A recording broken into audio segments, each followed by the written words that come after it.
বামপন্থী এসে কি সত্যিই ক্ষমতা পাবে? কংগ্রেস কি সত্যিই ক্ষমতা পাবে? দেশ চালিয়ে বিজেপি, রাজ্য চালিয়ে তৃণমূল স্থায়ী কাজের অস্থায়ীকরণ করছে। আমরা বলছি অস্থায়ী শ্রমিকদের স্থায়ী করুন। আজকে আর উন্নততর বামফ্রন্ট গড়ো, এইটা আজকের স্লোগান নয়। মানুষের অভিজ্ঞতার মধ্যে তৃণমূল বিজেপির সেটিং চলে এসছে। মানুষ এই দুঃশাসনের রাজত্ব থেকে বেরোতে চাইছে। তৃণমূলের বিকল্প যে বিজেপি নয়, এটা একটা বড় অংশের মানুষ উপলব্ধি করে। নমস্কার। দুয়ারে 2026-এর বিধানসভা নির্বাচন। এই নির্বাচনে আমরা বিভিন্ন রাজনৈতিক দলের সামনে উপস্থিত হচ্ছে। আমাদের নতুন যে এপিসোড, তার নাম ভোটের সেনাপতি। এইখানে আমাদের মূলত প্রশ্ন, মূলত জানবার আগ্রহ যে সেনাপতিরা তাদের অভিজ্ঞতা, তাদের যে কর্মীদের সঙ্গে কিভাবে সেটা শেয়ার করছেন, কি তারা বলতে চাইছেন তাদের ভোট পাওয়ার জন্য, ভোটে তাদের কি লক্ষ্য, কিভাবে তারা নিজেদের জায়গা, নিজেদেরকে কতটা উন্নত করে মানুষের কাছে পৌঁছে দেবেন, সেই সূত্রেই আমাদের এই অনুষ্ঠান ভোটের সেনাপতিদের নিয়ে। আজকে আমাদের মুখোমুখি হয়েছেন বামফ্রন্টের সিপিআইএম নেতা আভাস রায়চৌধুরী। নমস্কার আভাসদা। আমরা প্রথমে আপনার কাছে একটা বিষয়ে সরাসরি চলে আসছি যে এই 2026-এর ভোটকে বলা হচ্ছে খুব টাফ, অন্যরকম ভোট। এই 2026-এর ভোটে একটা মেন স্ট্রিম মিডিয়া একটা ভাগাভাগি করে দিচ্ছে যে তৃণমূলের বিকল্প বিজেপি, না হয় বিজেপির বিকল্প তৃণমূল। এই যে একটা বিকল্প হিসেবে, তৃতীয় বিকল্প হিসেবে কারোর নাম উঠে আসছে না, এই বিষয়টাকে আপনি কিভাবে দেখছেন? প্রথম কথা হলো যে আজকে কত তারিখ? আজকে হচ্ছে 27 তারিখ, মার্চ মাসের 27 তারিখ। আজকে সকাল পর্যন্ত মিডিয়া স্ক্রিনটাকে কিন্তু তুমি যেভাবে বললে তৃণমূল বিজেপিতে ভাগাভাগি করে দেওয়া, একটা ধর্মীয় মেরুকরণের জায়গাটা 19, 21, 24 এই তিনটে ভোটে আমরা যে দেখেছি, গতকাল পর্যন্ত কিন্তু সেটা করতে এখনো পারেনি। আচ্ছা, এটা হলো প্রথম কথা। দ্বিতীয় কথা হলো তুমি যে কথাটা বললে এটাই সঠিক। শুধু টেলিভিশনের স্ক্রিন নয়, পশ্চিমবঙ্গের রিয়েল পলিটিক্সের যে জায়গাটা, গ্রাউন্ড জিওর জায়গাই হোক বা মানুষের পারসেপশনের জায়গাটাই হোক, সেখানে লেফট বা আরএসএস, বিজেপি, তৃণমূলের কোনো অল্টারনেটিভ কোনো কিছুকেই স্পেস দেওয়া না দেওয়ার পরিকল্পিত প্রচেষ্টা পশ্চিমবাংলার রাজনীতিতে বিগত বেশ কয়েকটা বছর ধরে, বলা ভালো 1 দশকের বেশি সময় ধরে চলছে। একদম সঠিক কথা। এবং এই যে পশ্চিমবাংলার বিধানসভাটা সর্বশেষ নির্বাচনে, গোটাটাই তো দক্ষিণপন্থীদের মধ্যে বাঁটোয়ারা হওয়া। বেসিক্যালি তৃণমূল আর বিজেপির মধ্যে কি পলিটিক্সে বা মাস ডিলিংসে বা দুর্নীতির প্রশ্নে, এমপ্লয়মেন্টের প্রশ্নে, জনগণকে ধর্ম মিশ্রিত সাম্প্রদায়িকতার ভিত্তিতে রাজনীতির প্রশ্নে বাঁটোয়ারা করার ক্ষেত্রে তো এদের দুজনের মধ্যে পার্থক্য কিছু নেই। মুদ্রার এপিঠ, মুদ্রার ওপিঠ। ভাষ্য আলাদা হতে পারে, ওদের বহিরঙ্গের কিছু বিষয়বস্তু আলাদা হতে পারে, রং আলাদা হতে পারে, কিন্তু কন্টেন্টের দিক থেকে, বিষয়বস্তুর দিক থেকে, এমনকি অনেক ক্ষেত্রে ফর্মের দিক থেকেও কিন্তু তৃণমূল বিজেপি একই পলিটিক্যাল এক্সারসাইজ পশ্চিমবাংলায় করছে, যেখানে রাজনীতিতে যেটা হওয়া উচিত, বিশেষ করে আমাদের মতো দেশে পার্লামেন্টারি ডেমোক্রেটিক সিস্টেমে, যদিও আজকে আমাদের দেশে পার্লামেন্টারি ডেমোক্রেটিক সিস্টেম মোদির 12 বছর এবং পশ্চিমবঙ্গের 15 বছরের এই তৃণমূল কংগ্রেসের রেজিমে ভয়ঙ্করভাবে আক্রান্ত। পার্লামেন্টারি ডেমোক্রেটিক সিস্টেমেরও যে ভ্যালুগুলো আছে, ডেমোক্রেটিক ভ্যালুগুলো আছে, সেগুলো আজকে আক্রান্ত। ফলে সেখানে সেরকম একটা জায়গাতে যদি যতটুকু টিকে আছে পার্লামেন্টারি পলিটিক্স, যতটুকু রাজনীতির ক্ষেত্রে গণতন্ত্রের পরিসর আছে, সেটাকে রক্ষার জন্যই তো আমাদের লড়াই। এবং আমার ধারণা এটা কোনো পার্টিজানশিপের লড়াই না, গণতন্ত্রের লড়াইটা আমার, তোমার যারা ভিউয়ার, সমস্ত মানুষের লড়াই হওয়ার উচিত। কারণ গণতন্ত্র না থাকলে কিছুই থাকবে না। সংবাদ মাধ্যমকে তো বলা হয় যে ফোর্থ পিলার অফ ডেমোক্রেসি। সত্যি কি আজকে ফোর্থ পিলার অফ ডেমোক্রেসি? আজকে তো ভাগাভাগি হয়ে গেছে। এবং মানুষের কনসেপশনের মধ্যেও কিন্তু মিডিয়া আজকে আর সংবাদ পরিবেশক নয়, আজকে তারাও কনসেন্ট ম্যানুফ্যাকচারিংয়ের বা একটা প্রচারকের অংশ হিসাবে মানুষ মিডিয়াকে দেখছে। এটা বিপজ্জনক, শুধু তোমাদের জন্য নয়, এটা ডেমোক্রেসির জন্য এবং আমাদের ভবিষ্যৎ প্রজন্মের জন্য। যাক, আমি অন্যদিকে চলে যাচ্ছি কথাটা। তো তাহলে এইরকম একটা পরিস্থিতিতে লেফটদেরকে, আমি তোমার লাস্ট পয়েন্টে চলে আসি, লেফটদেরকে যদি আইসোলেট না করা যায় তাহলে তো এই বিদ্বেষ, বিভাজন, এই রাজনীতিটাকে, এই পলিটিক্যাল ইকোসিস্টেমকে তো রক্ষা করা যাবে না। লেফটদের যদি আইসোলেট করা না যায়, লেফটদের যদি দুর্বল হিসাবে দেখানো না যায়, তাহলে তো তৃণমূলের বিকল্প বিজেপি বা বিজেপির বিকল্প তৃণমূল, তুমি যেটা বললে, এই যে একটা বাইনারি, এই বাইনারিটা তৈরি করা যাবে না। লেফট যদি দুর্বল হয় তাতে সিপিআইএম এর কতটা ক্ষতি হয় তার থেকেও বড় কথা, রাজনীতির যেটা মূল প্রতিপাদ্য বিষয়, যেখান থেকে আমি অন্য জায়গায় চলে গেলাম, এমনকি নির্বাচনেও যে সরকার আছে, মানুষের রুটি রুজির প্রশ্নে, মানুষের ভবিষ্যতের প্রশ্নে, সামগ্রিক অর্থনৈতিক উন্নয়নের প্রশ্নে তাদের পারফরমেন্স কি, আর যে সরকার হতে যাচ্ছে নির্বাচনের পর, সেই সরকার মানুষের রুটি রুজি, সংসার চালানো, এমপ্লয়মেন্ট, রাজ্যের sustainable development, defence of democracy, defence of secularism, সব মিলিয়ে মানুষের ভবিষ্যৎ, এই প্রশ্নে তারা কি করবে, এই এজেন্ডাগুলো কিন্তু সরে যাবে।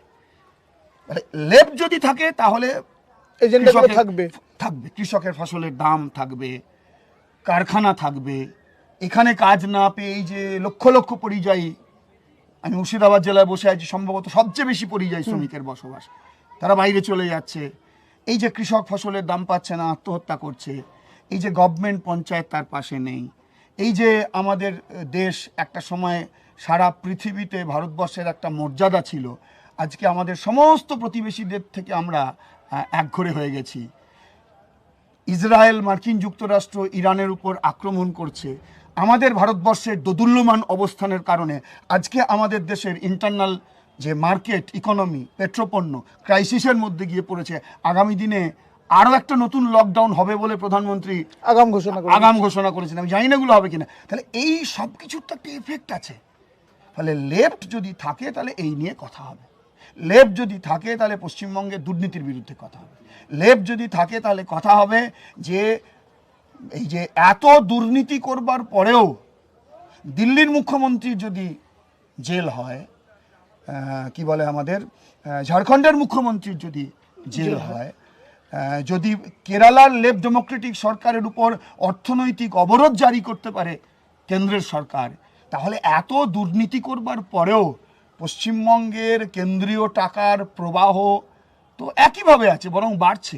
এত দুর্নীতি করবার পরেও, এত ধরনের অসাংবিধানিক কাজ করবার পরেও কি সেই সেটিংয়ের গুরুত্ব, যার জন্য পশ্চিমবঙ্গের তৃণমূল কংগ্রেসের নেতা মন্ত্রীদের বিরুদ্ধে মানে খোলা ময়দানে, এবং তোমরাও তো অনেক অভিযোগ তুলেছো, কেন সেক্ষেত্রে কোনো উদ্যোগ নেওয়া হয় না? একটা করে ভোট আসে আর বাইনারি করবার জন্য তৃণমূল বনাম বিজেপি, সিবিআই, ইডিআই, এই সব কিছু থাকে। এবং আমি তোমায় বলছি, লেফট দুর্বল।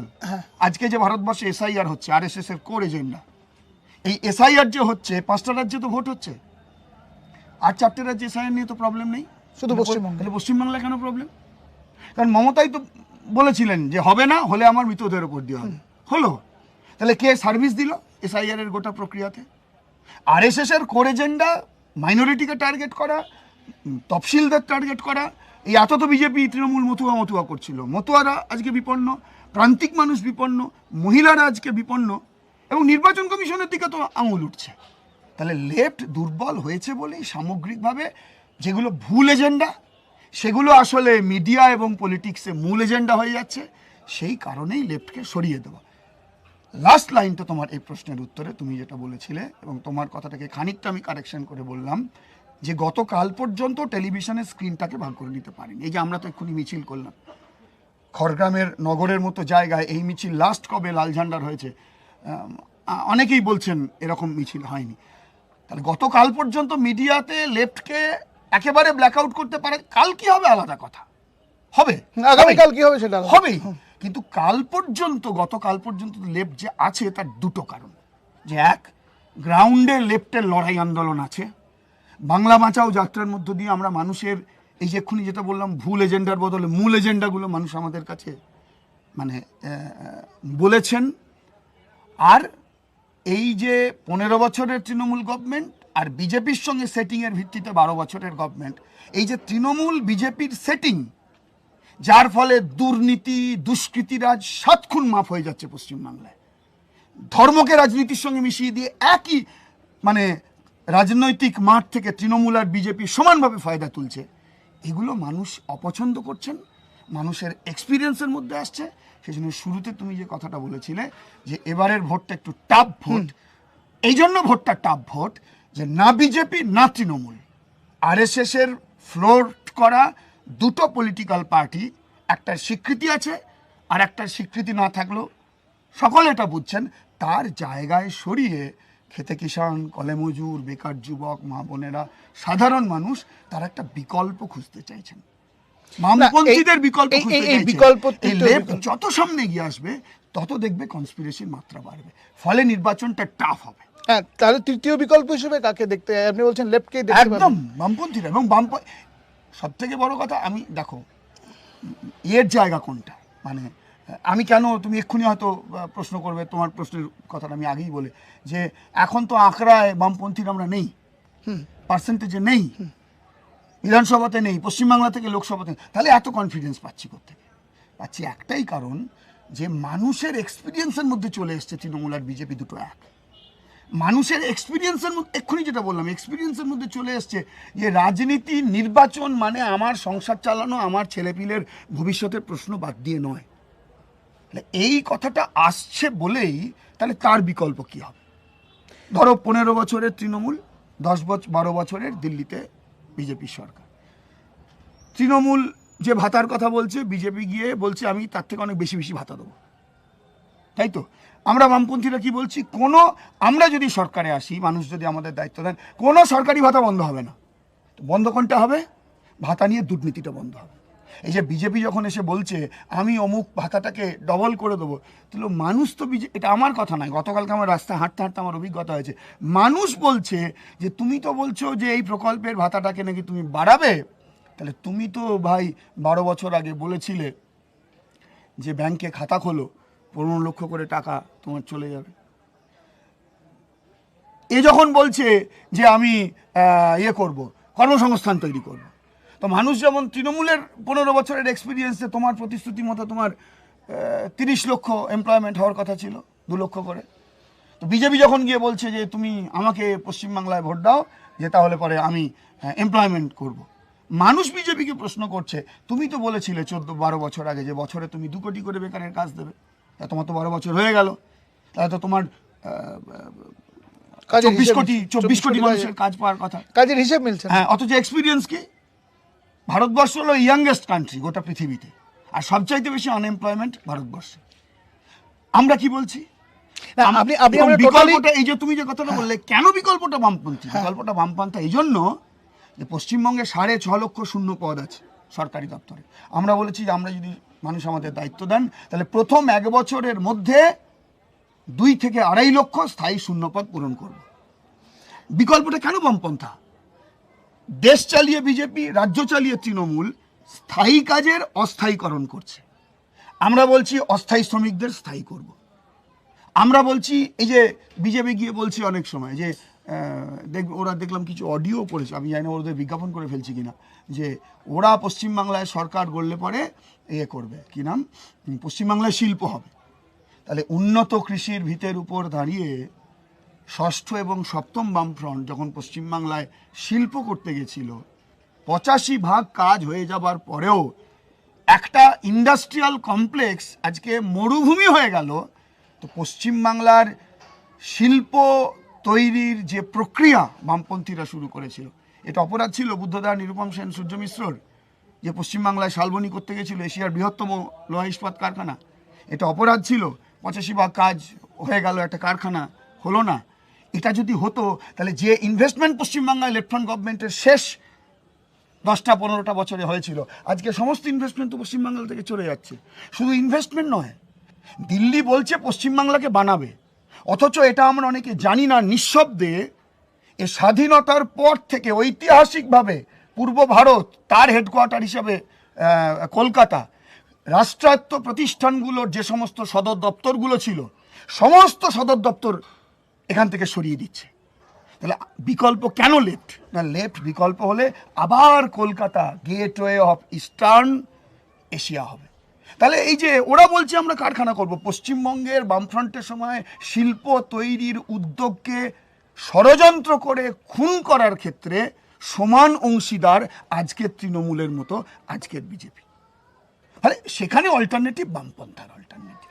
আপনাদের যখন মিছিলটা চলছিল এই নগরের পথে তখন মানুষের সঙ্গে কথা বলার একটা সুযোগ ছিল।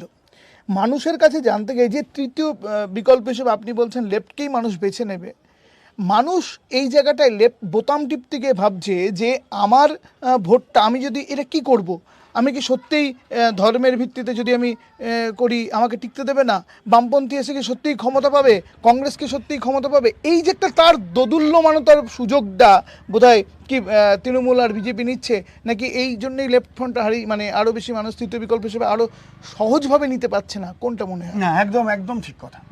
আমি তোমার প্রথম এবং শেষের এই শব্দটা কারেকশন করছি, যে তৃতীয় বিকল্প নয়, পশ্চিমবঙ্গের বামপন্থা বাংলা বাঁচানোর জন্য আজকের দিনে একমাত্র বিকল্প, এক নম্বর। তুমি মানতেও পারো, নাও মানতে পারো, মানুষ মানতে পারে না, না, তৃতীয় বিকল্প মানে যে একমাত্র তৃণমূল, আমি বিজেপি, তারপরে কে দাঁড়িয়ে আছে? বলছি একমাত্র বিকল্প। এটাকে তুমি মানতেও পারো না। আচ্ছা, কিন্তু তোমার এর পরের কথাটা গুরুত্বপূর্ণ।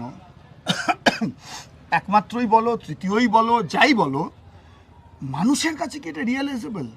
যেটা তোমার প্রশ্ন, এইটাই তো এখনকার চ্যালেঞ্জ, যে মানুষ এটা গ্রহণযোগ্য বা বিশ্বাসযোগ্য মনে করতে পারছেন কিনা। প্রথম কথা, এইটাকে বিশ্বাসযোগ্য এবং গ্রহণযোগ্য যদি মানুষের উপলব্ধির মধ্যে না যায়, তাহলে ক্ষতি আমাদের কিছু হবে না। আমরা তো আছি 15টা বছর ধরে পশ্চিমবাংলার পার্লামেন্টারি পলিটিক্সে শক্তি প্রায় কমে যাওয়ার পর মানুষের লড়াইয়ে আমরা আছি, ফলে আমাদের নতুন করে সমস্যা হবে না। আমি বলছি যে এই বামপন্থীরা পশ্চিমবাংলায় মানুষ সুযোগ দিলে সরকার করতে পারবে কিনা, এই প্রশ্ন যদি মানুষ যদি এইটাকেই সঠিক বলে মনে করেন, তাহলে ক্ষতিটা হবে মানুষের, ক্ষতিটা হবে বাংলার, ক্ষতিটা হবে বাংলার ভবিষ্যৎ প্রজন্মের। এবার তুমি বলতে পারো যে এটা তো নৈতিকতার কথা, এটা তো ঔচিত্যের কথা। তো রিয়াল পলিটিক্সে মানুষ এটা কিভাবে মনে করবেন? এখানেও আমার দুটো কথা আছে। প্রথম কথা, তুমি দেখো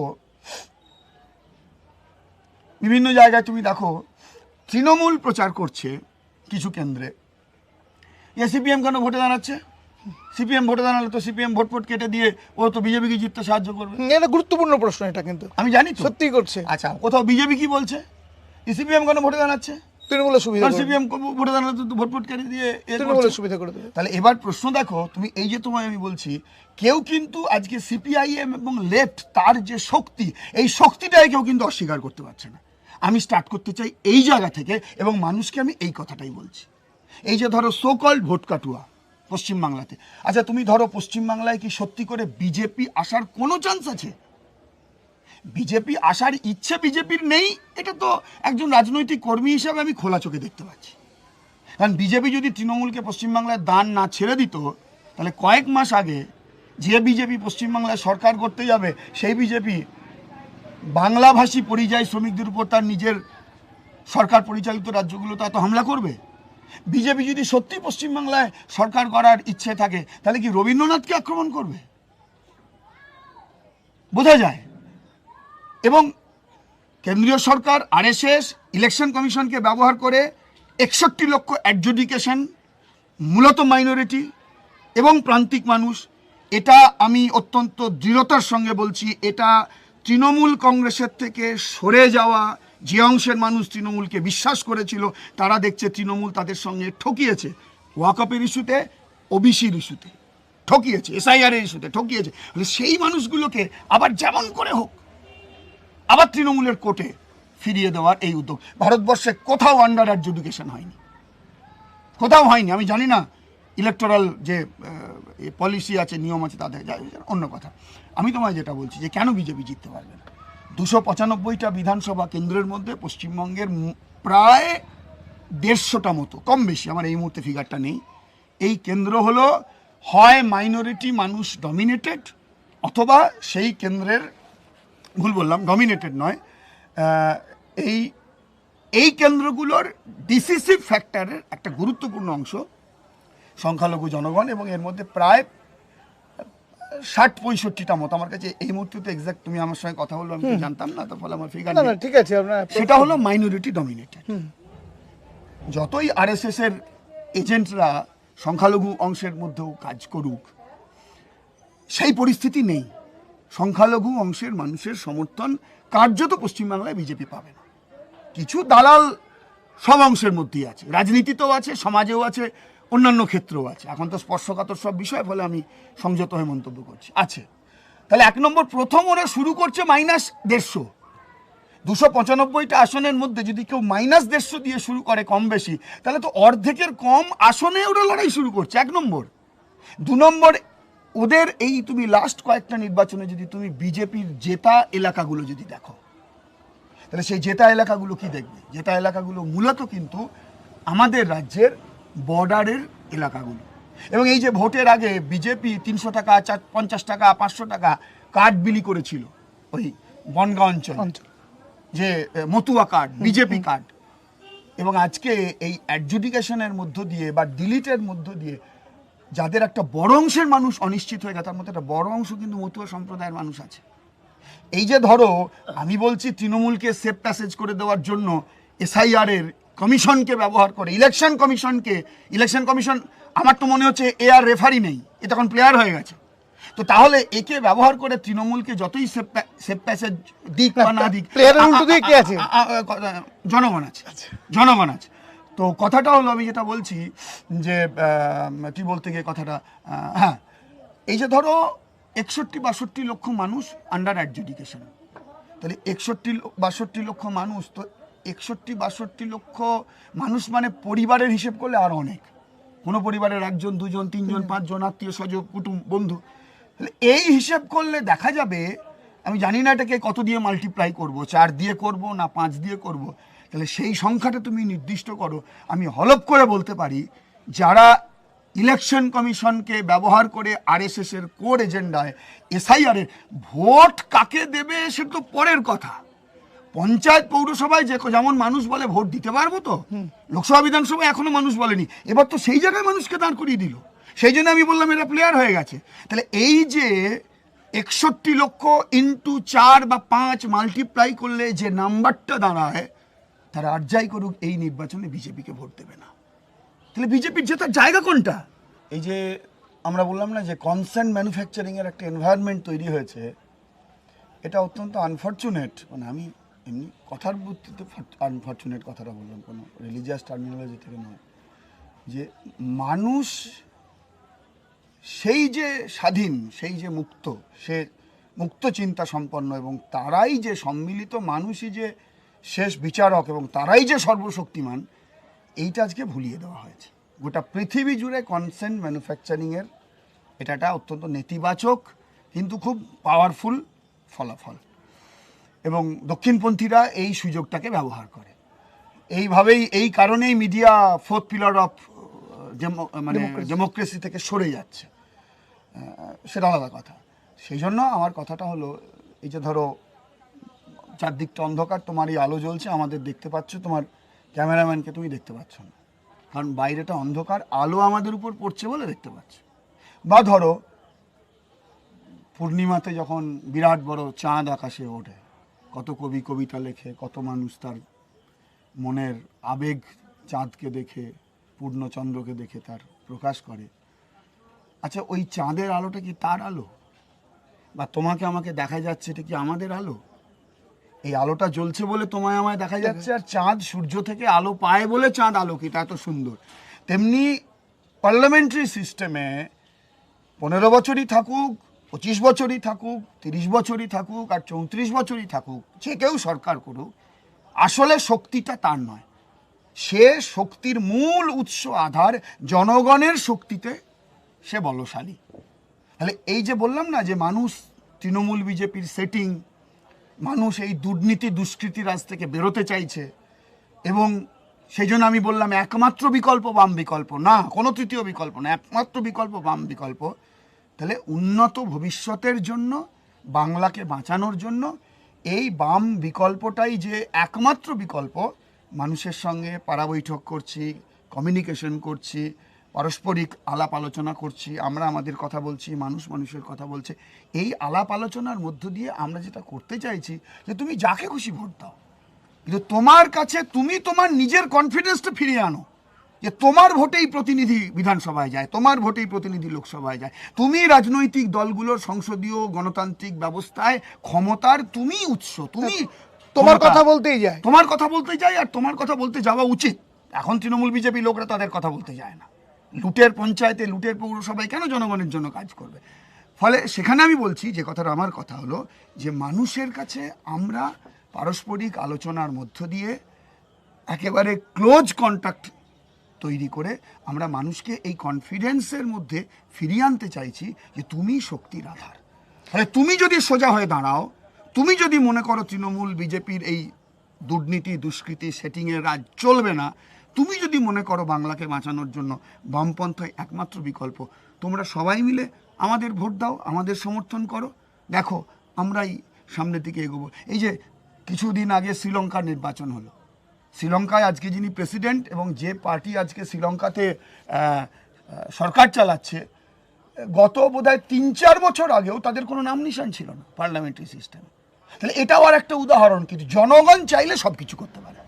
না, এখানে আমি আভাসদাকে একটা কথা বলি, যে আভাসদা কথা প্রসঙ্গে বলছিলেন যে সংখ্যালঘু ভোট তৃণমূলের দিকে, মানে বিজেপি ধরেই নিচ্ছে যে তারা ওই 150টি ভোট পাবে না। বামফ্রন্ট যখন আমাদের পশ্চিমবঙ্গে শাসন করেছে, বলা হতো সংখ্যালঘু ভোট বামফ্রন্টের সঙ্গে ইন্ট্যাক্ট রয়েছে।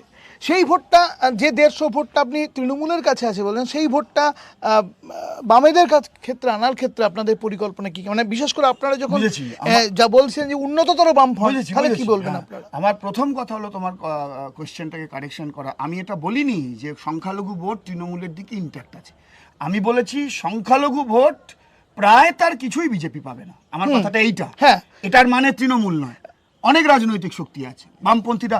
এই যে লাস্ট লোকসভা ভোটে মুর্শিদাবাদ জেলাতে আমরা যে বিপুল পরিমাণ ভোট পেয়েছি, জাতীয় কংগ্রেস তো হচ্ছে এখন, তো সেটা তো তার মানে সেটা নয়। আমি বলছি বিজেপির দিকে নেই। এবার প্রশ্নটা হলো যে সংখ্যালঘু মানুষরা আজকে এটা বুঝতে পারছেন।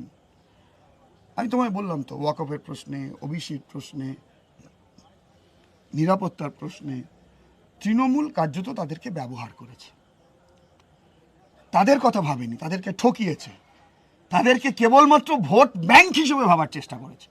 এই যে আমি ওবিসির কথা বললাম, সাচার কমিশন, একটা কথা এলো, একটা চিত্র পরিষ্কার হলো, সেটাকে রেকটিফাই করার জন্য বামফ্রন্ট সরকারের সময় রঙ্গনাথ মিশ্র কমিশন হয়েছিল। তার ভিত্তিতে যে ওবিসি রিজার্ভেশন পশ্চিমবাংলায় বুদ্ধদেব ভট্টাচার্যের নেতৃত্বে বামফ্রন্ট সরকার করেছিল, মমতা আসার পর কি বললো, এগুলো সব বাতিল, আমি বাতিল করে দিচ্ছি, আমি সব নতুন করে করব। করে কি করলো? এখন তো কিছুই করেনি। তাহলে তখন সেই সময় মমতা বন্দ্যোপাধ্যায়কে, তৃণমূল কংগ্রেসকে তারা বিশ্বাস করেছিলেন, রাজ্যের শুধু সংখ্যালঘু মানুষ নয়, বাম বিরোধী সমস্ত মানুষ বিশ্বাস করেছিলেন। তার মধ্যে একটা উল্লেখযোগ্য অংশ অবশ্যই সংখ্যালঘু মানুষ ছিলেন। কিন্তু তারা দেখলেন যে আসলে এটা প্রতারণা। ফলে ওই যে তোমায় আমি অন্য জায়গায় কথাটা বলি, মানুষ তার মস্তিষ্ককে চিরকালের জন্য কারোর কাছে বাঁধা রাখে না।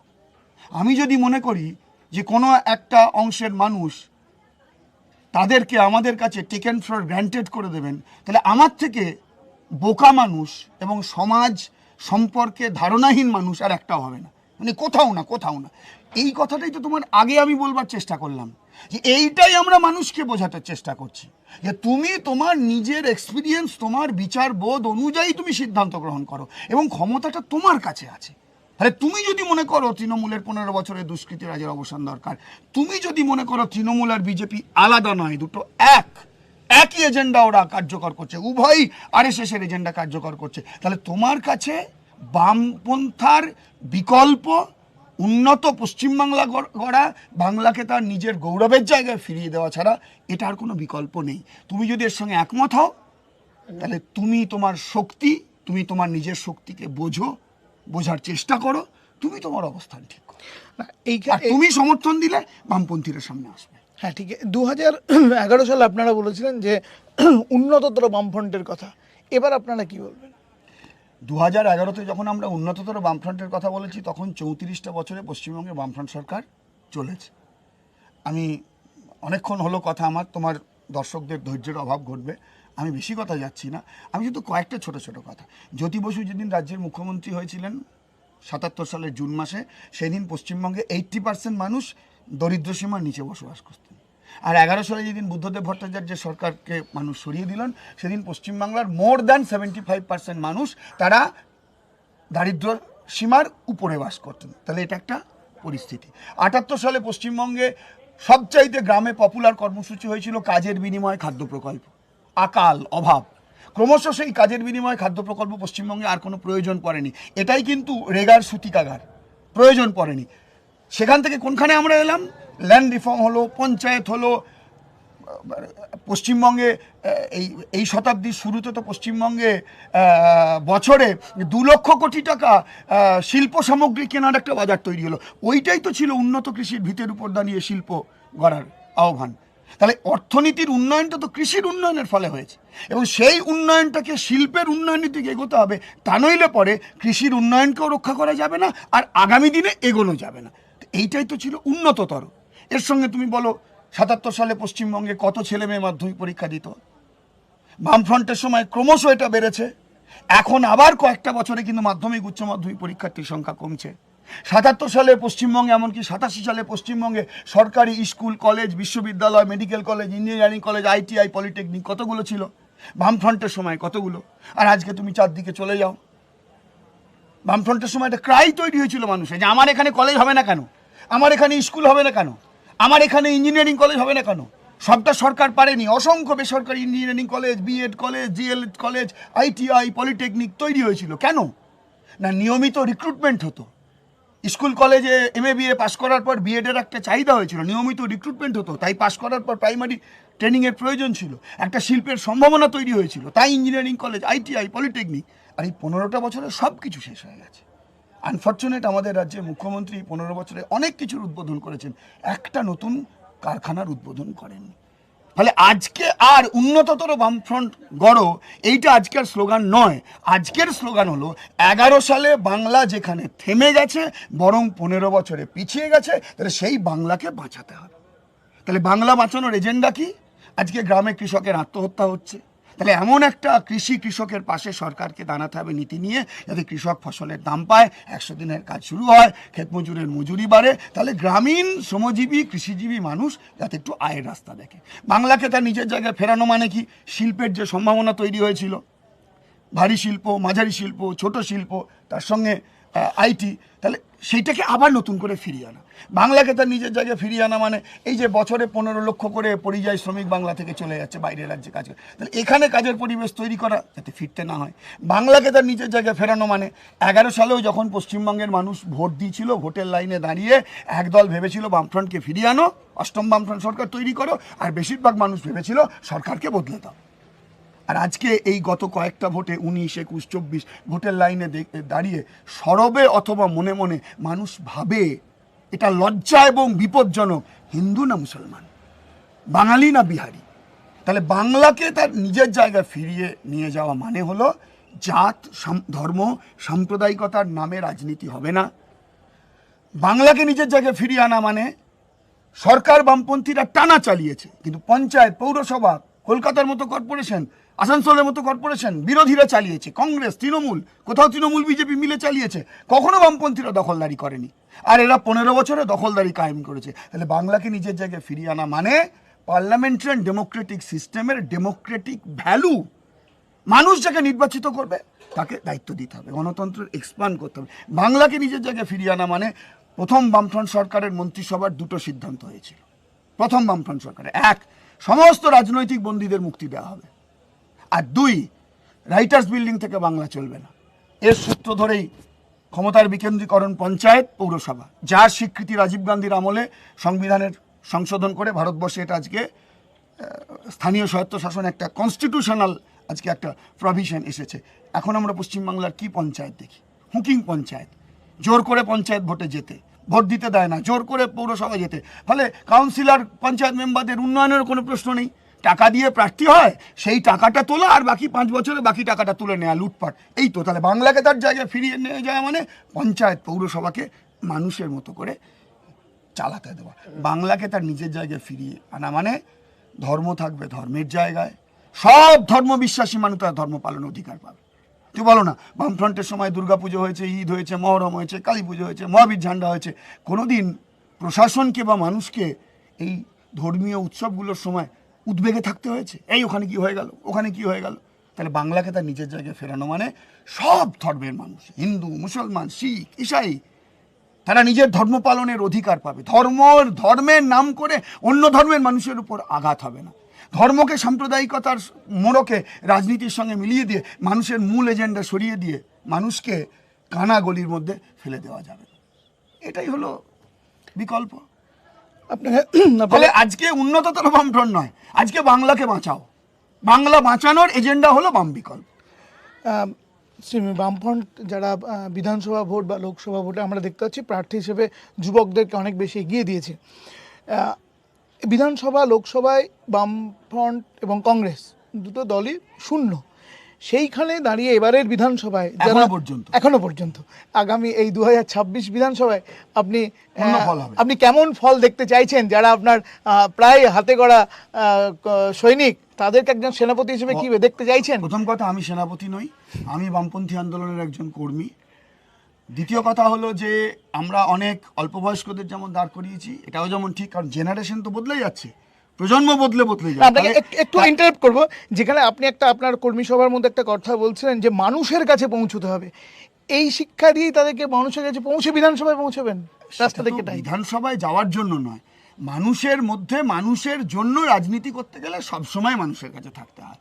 আর নির্বাচনও তো শেষ বিচারক মানুষ, ফলে তো মানুষের কাছে যেতেই হবে। আমি যে কথাটা বলছিলাম, যেমন যুবকদের আছে, তরুণদের আছে, তরুণীরা আছে, তেমনি শ্রমিক, কৃষক, মাস্টারমশাই, সমাজের সর্বস্তরের একটা রিপ্রেজেন্টেশন আছে। আর তুমি যেটা বলছিলে না, আমি তো রাজনৈতিক জ্যোতিষী নই, কিন্তু মানুষের দুটো কারণে, এক, মানুষের অভিজ্ঞতার মধ্যে তৃণমূল বিজেপির সেটিং চলে এসছে, মানুষ এই দুঃশাসনের রাজত্ব থেকে বেরোতে চাইছে। তৃণমূলের বিকল্প যে বিজেপি নয়, এটা একটা বড় অংশের মানুষ উপলব্ধি করছেন। আর দুই, গ্রামে গঞ্জে শহরে কারখানার গেটে জমির আলের ধারে একজন কর্মী হিসাবে ঘুরতে গিয়ে আমাদের প্রত্যেকেরই এক্সপিরিয়েন্স হচ্ছে যে মানুষ কিন্তু লড়তে চাইছেন। এতদিন আমরা বলেছি রাজনৈতিকভাবে যে ঘুরে দাঁড়াও, ঘুরে দাঁড়াতে হবে, এখন মানুষ এটা উপলব্ধি করছেন তাকে ঘুরে দাঁড়াতে হবে। ফলে মানুষকে যদি আমরা জাজ করতে পারি, তাহলে এক, মানুষের এক্সপিরিয়েন্স, দুই, মানুষের ঘুরে দাঁড়ানোর লড়াই, এই দুটোর উপর ভিত্তি করে বলতে পারি কমফোর্টেবল নাম্বার নিয়ে আমরা বামপন্থীরা বিধানসভায় যাব, যাতে করে পশ্চিমবঙ্গে আগামী দিনে একটা অন্ততপক্ষে